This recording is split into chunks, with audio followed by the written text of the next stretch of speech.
అందరికీ నా యొక్క నమస్కారాలు. నా పేరు ఎస్కే మల్లికార్జున్ అని. రాష్ట్ర అధ్యక్షులుగా 5/2/2026 కర్నూలు జిల్లాలో ఏర్పాటు చేసిన అన్ని పార్టీలు అతీతంగా కురుబలు వచ్చి ఆ రోజు ఎన్నిక చేయడం జరిగింది. ఏకాగ్రీవంగా ఎన్నుకున్నారు.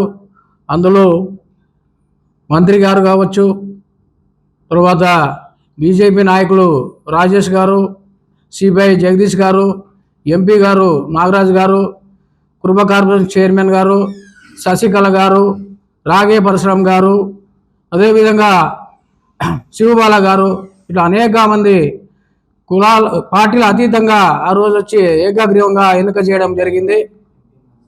ఈ రోజు చూస్తూ ఉంటే ఈ బూరంపల్లి ఐనేయులు గారు రోజు ఒక పేపర్ ప్రకటన ఇవ్వడము, గ్రూపులో పెట్టడము, ఐక్యతగా ఉండాలని ఆయన ఇన్ని సంవత్సరాలుగా నియోజకవర్గం జిల్లా అధ్యక్షులుగా ఉన్నారు, రాష్ట్ర అధ్యక్షులుగా ఉన్నారు. ఇంతవరకు ప్రతి ఒక్క సభలో కురుబుల ఐక్యంగా ఐక్యతగా ఉండాలని చెప్పేసి అతనే, నేను నియోజకవర్గం అధ్యక్షులుగా ఉన్నప్పుడు ఆయన జిల్లా అధ్యక్షులుగా ఉన్నారు బూరంపల్లి ఐనేయులు గారు. అతనే మా అందరికీ ఐక్యతగా ఉండాలని చెప్పారు. ఈరోజు కురుబుల ఐక్యత గురించి అతను మాట్లాడే పద్ధతి బాగలేదు. ప్రతి విషయానికి కురుబుల ఐక్యత అంటే అందరూ కలిసిగా ఉండాలా. అతను ఏం చేస్తున్నాడో రోజు ఒక గ్రూపులో పెట్టడము, ఒక కమిటీ వేస్తారని చెప్పడము. 5వ తారీఖు 2వ నెల 26న అతను కూడా వచ్చారు ఆ సభకు. అంతవరకు అతనే అధ్యక్షులుగా ఉన్నారు. నిన్న మొన్న ఏం చేశారు, 2025 రిజిస్టర్ చేసుకున్న ఒక బాడీ పేరు పెట్టారు. 26 2వ నెల వరకు అతనే ఉండి 25 రిజిస్టర్ బాడీ అని చెప్పేసి ఈసారి ఒక పేపర్లో ప్రకటించడం కరెక్ట్ కాదు. ఎందుకంటే కురుబుల ఐక్యత అభివృద్ధి కోసమే పాటుపడాలా. అతని కోసం మేము కూడా అరణ్యసులు పనిచేసి కష్టపడి అతని వెంట తిరిగాము ఇన్ని రోజులు. ఇప్పటికైనా ఆయన తెలుసుకొని ఆయనకి ఎవరు గైడ్లైన్స్ ఇస్తారో, ఎవరు అతని వెనక పెద్దలు ఉన్నారో అది కూడా భవిష్యత్తులో ముందు తేలుతుంది. కాబట్టి ఇవన్నీ విషయాలు గ్రహించి ప్రకటన ఇచ్చేటప్పుడు, ఒక మనిషిని మాట్లాడేటప్పుడు తెలుసుకొని మాట్లాడాలా. సంఘాన్ని అభివృద్ధి పరిచే విధంగా ముందుకు తీసుకుపోవాలా. అదేవిధంగా ఇన్ని సంవత్సరాలు ఉన్నారు, కమ్యూనిటీ హాల్ లెక్కాచారం కూడా అడగలేదు ఆయన. అదే విధంగా ఉన్న ఆయన కులాన్ని అభివృద్ధి చేశామంటే అన్నారు. అదేవిధంగా ఎమ్మెల్సీ ఎలక్షన్లో నిలబడ్డారు. అతనికి ఎన్ని ఓట్లు వచ్చాయి, మన కురుబలు అతను అధ్యక్షుడిగా పనిచేసింటే, మంచిగా పనిచేసింటే ఎన్ని ఓట్లు వచ్చినాయి, అంత 100 లోపలే ఓట్లు వచ్చినాయి ఎమ్మెల్సీ ఎలక్షన్. నమస్కారాలు తెలియజేస్తున్నాను. నా పేరు ఆవుల కృష్ణయ్య, కురుబ సంఘం జిల్లా ప్రధాన కార్యదర్శి. ఈరోజు ఈ విలేకరుల సమావేశం ముఖ్య ఉద్దేశం, గత కొన్ని రోజులుగా జిల్లాలో జరుగుతున్నటువంటి పరిణామాల గురించి కురుబ సోదరులకు తెలియజేయాలనే ఉద్దేశంతో రాష్ట్ర అధ్యక్షుల వారి సమక్షంలో ఒక సమావేశం ద్వారా వారికి మేము విన్నపాన్ని తెలియజేస్తున్నాం. పోయిన ఏప్రిల్లో మంత్రి గారు, తర్వాత కార్పొరేషన్ చైర్మన్, కర్నూలు ఎంపీ, అనేక మంది కురుబ సంఘం నాయకులు, వివిధ పార్టీల కురుబ సంఘం నాయకుల సమక్షంలో ఎస్కే మల్లికార్జున గారిని రాష్ట్ర అధ్యక్షులుగా ఎన్నుకోవడం జరిగింది. ఆ సమావేశానికి ఇప్పుడు నేను అధ్యక్షుడిగా ప్రకటించుకున్నటువంటి ఒక పెద్ద మనిషి కూడా వచ్చాడు.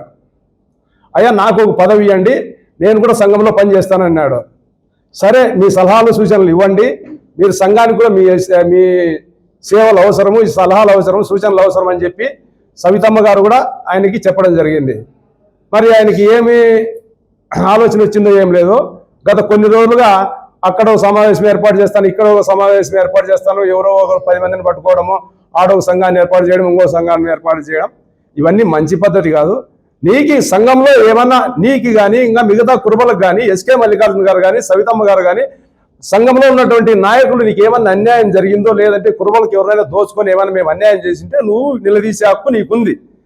నా పేరు దునస్వామి, కళ్యాణం నియోజకవర్గం కురుబ సంఘం అధ్యక్షునిగా దాదాపు 18-20 సంవత్సరాలు పనిచేయడం జరిగింది.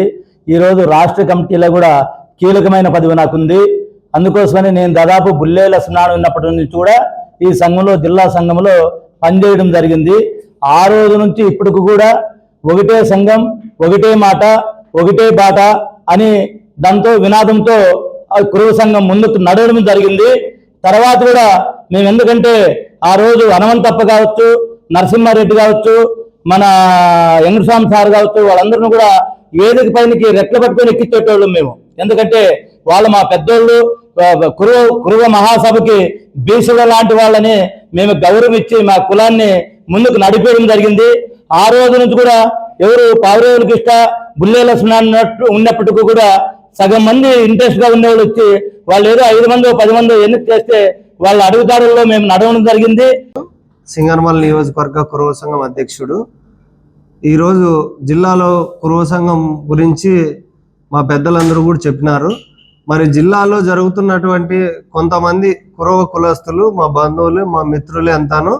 కానీ ఎందుకో కులంలో కొంతమంది అగ్రకులాలు వాళ్ళ మాటలిని కులంలో సుచ్చు పెడుతున్నారు. నిజంగా ఇప్పుడు జరుగుతున్న పరిణామాల్లో కురుబలంతా కూడా ఏకమయ్యి రాబోయే స్థానిక ఎలక్షన్లలో కురుబలకి మంచి జెడ్పీటీసీలు, ఎంపీటీసీలు, ఎంపీపీలు, జిల్లా పరిషత్ చైర్మన్లు ఇప్పించుకోవాలని చెప్పి కురుబలంతా ఏకమవుతున్నాము. మరి అట్లాంటి పరిణామంలో కొంతమంది అగ్రకులాల వారిని మాటలిని బోరంపల్లి ఆంజనేయులు అనే వ్యక్తి గతంలో రాష్ట్ర అధ్యక్షుడిగా పనిచేసినాడు, కురువ కులానికి సేవలు ఇచ్చినాడంట. అది పెద్దలందరూ కూడా ఏమేమి సేవ చేసిండేది, ఆయన ఏమేమి ఉద్యోగాలు ఇప్పిస్తాను మీ అందరికీ అని చెప్పి కురువ కులస్తులందరినీ కళ్యాణదుర్గం నియోజకవర్గంలో ఏ ఊరికి పోయినా కూడా నువ్వు ఎవరో మోసం చేసిండేదంతా కూడా బాగా పబ్లిక్ గా చెప్తారు. నీ గురించి పత్రికా విలేకరులకు నమస్కారం. మొన్ననే 23వ తారీఖు రాష్ట్ర యువజన సంఘం రాష్ట్ర ఉపాధ్యక్షులను ఎన్నుకున్నారు విజయవాడలో.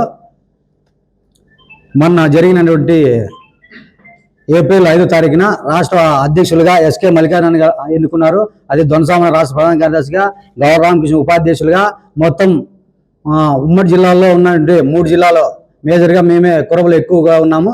ఈ కురబల్ని ఒక ఏకతాటిపై తెస్తున్నటువంటి మంత్రి గారిని ఒక సైడ్ చేసి ఇదే అధికార పార్టీలో 40 ఏళ్ళ నుంచి పదవులు అందిపిస్తున్నటువంటి ఈ నాయకులు, మాజీ ప్రజాప్రతినిధులు కానీ, ప్రజెంట్ ఉన్న ఎంపీ ఎమ్మెల్యేలు కానీ సంఘాన్ని 2గా చీల్స్తూ ఏకతాటిపై సవితమ్మ గారికి మంచి పేరు వస్తుందని చెప్పి, అలాగే మన ఉద్యోగస్తుల సంఘం 2 సంఘాలు ఉంటే ఒక సంఘాన్ని చేసిన చరిత్ర సవితమ్మ అక్క గారిది. అలాగే తిరుపతిలో 10 లక్షలు పెట్టి కాంస్య విగ్రహం పెట్టిన చరిత్ర సవితమ్మ అక్క గారిది. అలాగే విజయవాడలో తాడేపల్లిలో 80 సెంట్లు స్థలం లోకేష్ గారితో మాట్లాడితే కనక భవనానికి కేటాయించిన చరిత్ర సవితమ్మ గారిది. అలాగే మన ప్రతిభ పురస్కారాలు జరిగితే ఇంటర్మీడియట్ 10th క్లాస్ 950 పైన వచ్చిన ఇంటర్మీడియట్ విద్యార్థులకు 93 మందికి ఒక్కొక్కరికి 50,000 రూపాయలు ఇచ్చిన చరిత్ర సవితమ్మ అక్క గారిది. అలా 550 వచ్చిన పిల్లలకి 10th క్లాస్ పిల్లలకి 25,000 రూపాయలు ఇచ్చిన చరిత్ర సవితమ్మ. దాదాపుగా 60-70 లక్షలు సొంత నిధులతో ఖర్చు పెట్టిన చరిత్ర సవితమ్మ అక్క గారిది.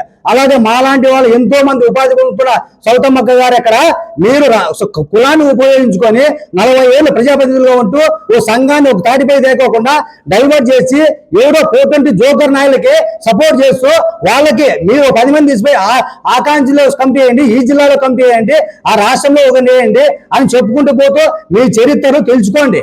సవితమ్మ గారు రాష్ట్ర బీసీ సంక్షేమ శాఖ మంత్రి ఉంటూ, కడప జిల్లా ఇన్ఛార్జ్ మంత్రిగా ఉంటూ ఒక కురబల కులాన్ని ఈ పొద్దు చంద్రబాబు నాయుడు, లోకేష్ గారు కానీ, ఒక జగన్మోహన్ రెడ్డి గారు కులం ఉందని గుర్తించిన చరిత్ర సవితమ్మ అక్క గారిది. నీ చరిత్ర 40 ఏళ్ళు 30 ఏళ్ళు చరిత్ర కురబలను ఉపయోగించుకొని ఎంపీలుగా ఎమ్మెల్యేలుగా మీరు గెలిచి సంఘానికి బొట్టు ఆదాయం చూపించకుండా కురబలు ఒక్కరు బాగుపడే తీసుకోకుండా మీరు కులాన్ని ఒక ఏకతాటిపై తెచ్చి దాన్ని సద్వినియోగం చేయాలి. కానీ మీరు ఎవడో పోటెంట్లు బ్రోకర్ని ప్రోత్సహిస్తూ ఇవన్నీ మా తెలియవు అనుకుంటున్నారా? ఓ పద్ధతిగా ఏదైనా సంఘాన్ని ఉపయోగించేస్తుంటే చేయండి. ఓ లైన్ తీసుకోవాలని వాళ్ళు ప్రోత్సహించాలి. కానీ ఆయన ఏమి చేయాలా, ఏమి చేయాలా, మీరు డైవర్ట్ చేయండి, డైవర్ట్ పాలిసీ చేస్తే బాగుంటుందని చెప్పి ఈ విధంగా చేస్తే బాగుంటుందని హెచ్చరిస్తున్నాం.